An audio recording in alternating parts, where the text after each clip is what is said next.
उत्तराखंड के पौड़ी जनपद में विकासखंड पाबो के ग्राम पंचायत ताल में ग्राम प्रधान के चयन को लेकर विवाद हो गया है। ब्लॉक प्रमुख पाबो के नेतृत्व में ग्रामीणों ने जिलाधिकारी से प्रधान पद पर चयन को लेकर जारी हुए जिला पंचायत राज अधिकारी के आदेशों को तत्काल निरस्त किए जाने की मांग की है। ग्रामीणों का कहना है कि प्रधान के आकस्मिक निधन के बाद जिला पंचायत राज अधिकारी ने मनमाने ढंग से प्रधान पद पर वार्ड सदस्य का चयन किया है। ग्रामीणों ने मामले में जल्द ठोस कार्रवाई नहीं किए जाने पर आंदोलन और न्यायालय की शरण में जाने की चेतावनी दी है। ब्लॉक प्रमुख पाबो डॉक्टर रजनी रावत के नेतृत्व में ग्राम पंचायत ताल के ग्रामीणों ने मुख्यालय पौड़ी पहुंचकर जिलाधिकारी विजय कुमार जोगदंडे से मुलाकात की। ब्लॉक प्रमुख डॉक्टर रावत ने बताया कि ग्राम पंचायत ताल में 12 फरवरी 2020 को ग्राम प्रधान अरविंद गुसाई का आकस्मिक निधन हो गया था, जिसके बाद से पंचायत में प्रधान पद रिक्त चल रहा था। लेकिन इस बीच 1 वर्ष का समय बीत जाने के बावजूद प्रधान पद पर निर्वाचन नहीं हुआ है। बावजूद इसके जिला पंचायत राज अधिकारी ने मानकों के विपरीत एक वार्ड सदस्य को प्रधान नामित कर दिया है, जिसके बाद से ग्रामीणों में अब खासा आक्रोश है। उन्होंने बताया कि नियमानुसार प्रधान के निधन पर उप प्रधान को दायित्व सौंपा जाता है, लेकिन ताल में उप प्रधान पद का पद भी रिक्त चल रहा है। ऐसे में ग्राम पंचायत की बैठक आयोजित कर वार्ड सदस्यों से रायशुमारी की जाती है। हाल 1 फरवरी को हमारे यहाँ मैंने पहले भी एक वीडियो बनाया था जिसमें मैंने बताया था कि हमारे यहाँ ग्राम सभा ताल में जो है बिना चुनाव के प्रधान की नियुक्ति की गई थी। तो उसका विरोध हमने किया था, पर उसके 1 हफ्ते के अंदर ब्लॉक ने पहले जवाब दिया। उसके बाद जो है ग्राम सभा ताल के लोग आज आ रखे थे, तो उन्होंने शिकायत दर्ज कराई कि इसमें कोई जो है अपडेट नहीं हुआ है। तो हम लोग आज डीएम सर के पास आए थे इसके बारे में जानकारी देने के लिए कि हमारे यहाँ बिना चुनाव के जो है प्रधान को घोषित कर दिया गया है। बिना क्या डीपीआर सर के जो उन्होंने एक लेटर जारी किया जिसमें उन्होंने ये बोला है कि हम जो है शासन के थ्रू नियुक्त कर सकते हैं।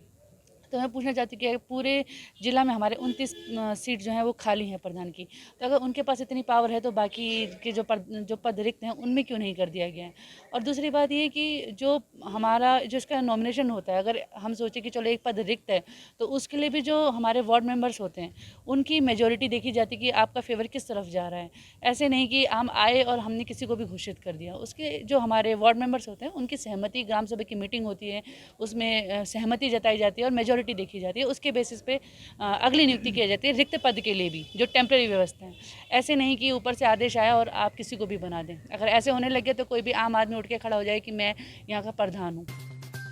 मनोज रावत ने आरोप लगाया है कि जिला पंचायत राज अधिकारी के नियम विरुद्ध पंचायत की बैठक के बिना ही एक वार्ड सदस्य को प्रधान नियुक्त कर दिया गया है। साथ ही खंड विकास अधिकारी को उन्हें शपथ दिलाए जाने के निर्देश भी दिए गए हैं।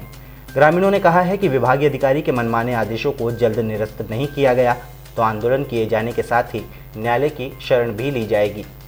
माध्यम से या फेसबुक के माध्यम से पूरे जितने भी हमारे तंत्र चल रहे हैं उनके माध्यम से सबको अवगत हो गया है कि किस तरह की नादिरशाही किस तरह का की ये हेटरशाही चल रही है कि प्रधान के चुनाव हुए नहीं ताल में और आप अपनी पार्टी के प्रतिनिधि नाम के महिला को नामित कर रहे हैं। ये बहुत गलत है और हमने माननीय डीएम साहब से मांग की है कि इसको तुरंत इसमें कार्रवाई की जाए और जल्द से जल्द इसको निरस्त किया जाए।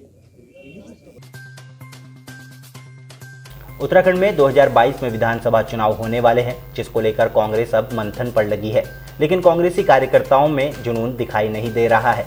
पूर्व राष्ट्रीय सचिव प्रकाश जोशी थराली विधानसभा के आगमन पर है। उन्होंने कांग्रेसी कार्यकर्ताओं के साथ एक बैठक की, लेकिन बैठक से नदारद रहे कांग्रेसी नेता और कार्यकर्ता। कांग्रेस के पूर्व राष्ट्रीय सचिव और युवा नेता प्रकाश जोशी इन दिनों उत्तराखंड के भ्रमण पर हैं। अपने भ्रमण के तय कार्यक्रम के दौरान वे मंगलवार दोपहर थराली पहुंचे, जहां उन्होंने ब्लॉक कांग्रेस मुख्यालय में कांग्रेसी कार्यकर्ताओं के साथ मुलाकात कर आगामी विधानसभा चुनाव की रणनीति पर चर्चा की।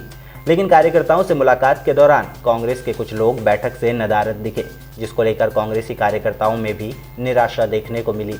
इस दौरान कांग्रेस के पूर्व राष्ट्रीय सचिव ने कांग्रेसी कार्यकर्ताओं को बूथ स्तर पर कार्यकर्ता जोड़ने और पार्टी को मजबूत करने के मंत्र कार्यकर्ताओं को दिए।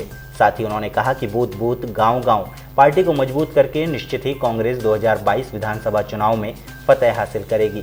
कार्यक्रम के दौरान ब्लॉक कांग्रेस थराली के कार्यकर्ताओं ने भी प्रदेश स्तर की नेताओं की गुटबाजी और मुख्यमंत्री पद के चेहरे की लड़ाई की शिकायत करते हुए कहा कि बड़े नेताओं के इन बेतरतीब बयानों से पार्टी को नुकसान हो रहा है।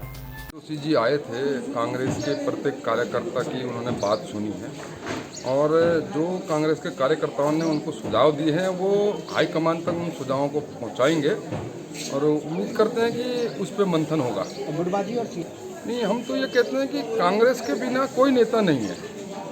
जब कांग्रेस है तब नेता है। तो कांग्रेस के नाम पे चुनाव लड़ा जाएगा, किसी नेता के नाम पे क्यों चुनाव लड़ना है? तो कांग्रेस है ना, हाथ का चुनाव चिन्ह हमने देखना है और वो हाईकमान डिक्लेयर करेगी कि किसको बनना है। वो सभी जानते हैं कि किसको बनना है, इसमें बोलने वाली बात ही नहीं है कि किसको कौन सीनियर है, उसको बनना ही बनना है। कोई मैं तो नहीं बनूंगा ना, बनेगा बड़ा आदमी। तो हम ये कहते हैं कि फिलहाल चुनाव तक ये बयानबाजी ना करें बड़े लोग, बनना किसको है ये सब जानते हैं। अब रोकने की बात तो कोई कर ही नहीं सकता। तो कांग्रेस का कार्यकर्ता आज जानता है कि भाजपा सरकार को कैसे उखाड़ फेंकना है। उधर पूर्व राष्ट्रीय सचिव प्रकाश जोशी ने वर्तमान बीजेपी सरकार पर आरोप लगाते हुए कहा कि बीजेपी विकास के हर मोर्चे पर नाकाम साबित हुई है, इसलिए 2022 में निश्चित तौर पर कांग्रेस उत्तराखंड में सरकार बनाएगी। पर जो हमारे पार्टी के कार्यकर्ता हैं उन सबसे मेरा मिलने का प्रयास है और इस प्रयास में अच्छा ये लग रहा है कि बहुत अच्छे सुझाव आ रहे हैं। काफ़ी अच्छे लोगों के पास में जो बहुत स्तर का जो हमारा कार्यकर्ता है, न्याय पंचायत स्तर का कार्यकर्ता है, उसके पास इतने उपायों की जो एक खजाना है। निश्चित तौर पर अगर कांग्रेस पार्टी हमारी पार्टी मध्य प्रदेश का नेतृत्व तो वहाँ तक हम उसको पहुँचाएंगे और हम उसका अगर वैसे हम गंभीरता से पालन करेंगे तो 2022 में मैं मानता हूँ कांग्रेस की सरकार आने से गुटबाजी बड़ा ऐसा नहीं, मैं इसकी गुटबाजी के रूप में नहीं देखता। राजनीति है ना, तो उसमें महत्वाकांक्षा भी होती है, बिना महत्वाकांक्षा के राजनीति नहीं हो सकती। तो सबकी अपनी महत्वाकांक्षा है, लेकिन जब चुनाव आता है, जब युद्ध लड़ने की बात आएगी, समय आएगा, आप अपने आप आपको दिखेगा कि ये सब एकजुट होकर कांग्रेस को जिताने का काम कर रहे हैं। ठीक है, विचारों में भिन्नता हो सकती है, विचारों में एक आपस में थोड़ा बहुत अलग अलग विचार हो सकता है, और यही इस कांग्रेस पार्टी की सुंदरता भी है। कांग्रेस पार्टी के अंदर कांग्रेस पार्टी की सुंदरता है कि कांग्रेस पार्टी में विभिन्न विचार होने के बावजूद जब हम लड़ते हैं सत्ता से हमें लड़ना होगा और इस फांसीवादी जो पार्टी है, जो निरंकुश सरकार भारतीय जनता पार्टी की जो प्रदेश में और देश में राज कर रही है, उससे जब लड़ने की बारी आती है हमेशा देखा गया है कि हम एक हुए, आगे भी हम एकजुटता से चुनाव लड़ेंगे, उसमें कहीं कोई मतभेद नहीं। उत्तर प्रदेश और उत्तराखंड की तमाम छोटी बड़ी खबरों के लिए देखते रहिए समाचार उत्तर प्रदेश उत्तराखंड, खबरों की दुनिया। जुड़ने के लिए चैनल को सब्सक्राइब करें और लेटेस्ट न्यूज अपडेट के लिए बेल आइकन दबाएं।